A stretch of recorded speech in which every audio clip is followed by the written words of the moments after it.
అయితే మిక్సీ పట్టేసుకున్నాము. ఇప్పుడైతే ఒకసారి ఉల్లిపాయలు అయితే చూద్దాము.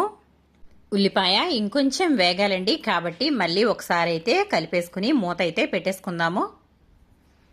ఇది ఇంకొక 1 నిమిషం పాటు ఉంచుకుంటే సరిపోతుంది. హైలో పెట్టేసుకున్నట్లయితే ఉల్లిపాయ త్వరగా వేగిపోతుంది.